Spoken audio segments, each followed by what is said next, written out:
வணக்கம். நாகை நீலையாத்தாச்சி அம்மன் கோவில் முன்பு இந்து முன்னணியினர் போராட்டத்தில் ஈடுபட்டனர். போராட்டத்திற்கு மாவட்ட தலைவர் கணேஷ் தலைமை தாங்கினார். மாவட்ட செயலாளர் விவேக் முன்னிலை வகித்தார். ஒன்றிய தலைவர் ரமேஷ்குமார் வரவேற்றார். தமிழக அரசின் கட்டுப்பாட்டில் இடிந்த நிலையில் சிதிலமடைந்த காணப்படும் கோவில்களை சீரமைக்க வேண்டும். இந்து சமய அறநிலையத்துறை கட்டுப்பாட்டில் அடிப்படைகள் வசதிகள் இல்லாத கோவில்களை மேம்படுத்த வேண்டும். தரிசன நேர்த்திக்கடன், விளக்கு பூஜை, காதுகுத்து, மொட்டை அடிப்பது உள்ளிட்டவை மூலமாக கட்டண கொள்ளை அடிக்கக்கூடாது.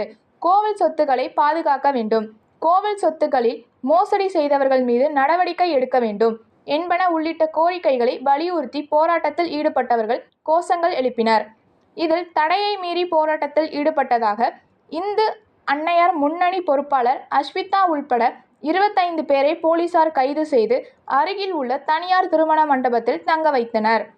தமிழ் டிவி நியூஸ் செய்திகளுக்காக செய்தியாளர் நாகை விஜய். நன்றி.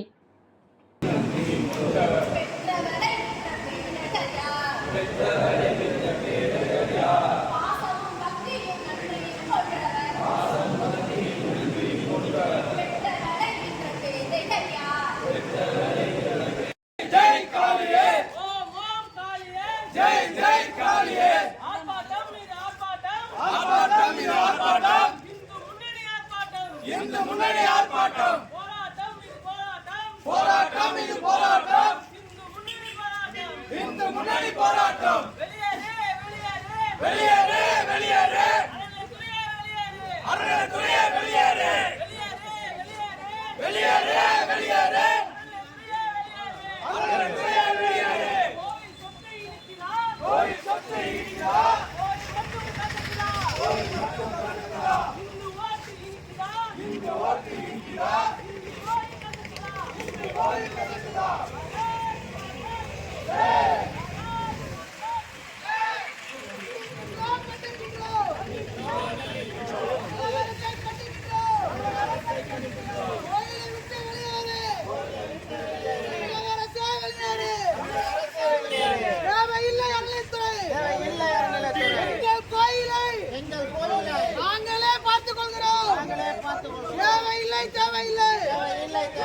அறநிலையத்துறை தேவையில்லை.